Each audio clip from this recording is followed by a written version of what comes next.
Saudara, apa kabar? Bagaimana keadaan saudara? Bagaimana keadaan sekitar Anda hari ini? Ya, di dunia nyata maupun di dunia maya. Saudara, kita mungkin melihat dunia kita baik-baik saja ya. Lingkungan kita mungkin biasa-biasa saja. Namun sebenarnya jika kita mau melihat lebih teliti, dunia yang kita tinggali ini sesungguhnya sangat menakutkan, di mana dosa semakin hari semakin dianggap biasa dan dimaklumi. Bagaimanakah kita dapat bertahan hidup benar di tengah-tengah dunia yang penuh tipu muslihat dan godaan ini? Bagaimanakah kita dapat menikmati hidup dengan penuh arti dan bahagia? Satu-satunya cara adalah dengan terus mengarahkan telinga untuk memperhatikan hikmat, mencenderungkan hati kita kepada kepandaian, berseru kepada kepandaian, berseru kepada pengertian, dan menunjukkan suara kita kepada kepandaian.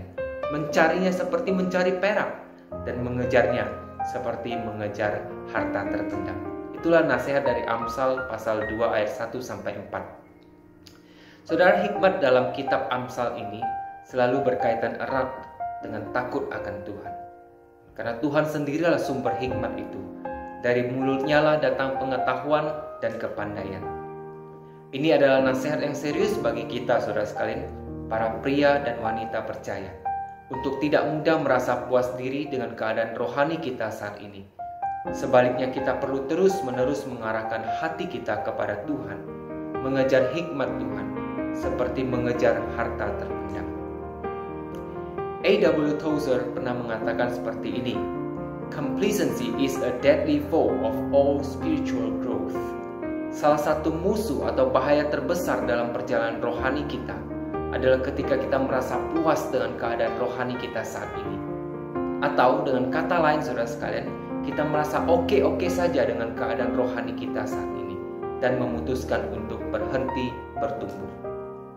Itu sebabnya kita tidak boleh berhenti bertumbuh, saudara sekalian. Sekalipun mungkin kita sudah dibaptis, atau mungkin kita sudah mengikuti kelas pembinaan, atau mungkin kita sudah melayani bertahun-tahun, atau bahkan mengikuti begitu banyak seminar. Kita tidak boleh puas diri dan kita tidak boleh berhenti bertumbuh. Apa faedahnya ketika kita terus bertumbuh mengarahkan seantero hidup kita kepada hikmat, saudara sekalian? Ayat yang ke-5-19 mengatakan, maka kita bukan hanya semakin mengenal jalan yang benar, hidup yang benar, tapi kita juga akan terlindung dari orang yang menempuh jalan yang gelap dan sesat perilakunya. Bahkan dari perempuan yang licin perkataannya, yang meninggalkan teman hidup masa mudanya dan melupakan perjanjian Allahnya. Saudara, dunia semakin hari semakin penuh dengan kelicikan, perzinahan, perselingkuhan, gaya hidup selfish dan foya-foya semakin dianggap biasa dan dimaklumi.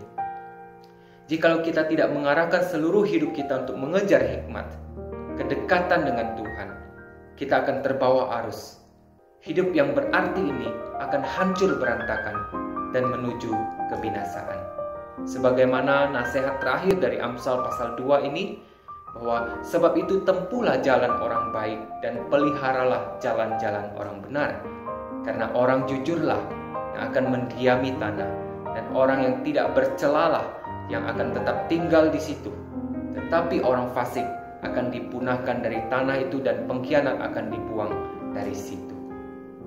Jadi, ayo jangan berhenti, teruslah bertumbuh, arahkanlah seluruh hidup kita untuk mengejar hikmat yang bersumber dari Tuhan. Tuhan memberkati.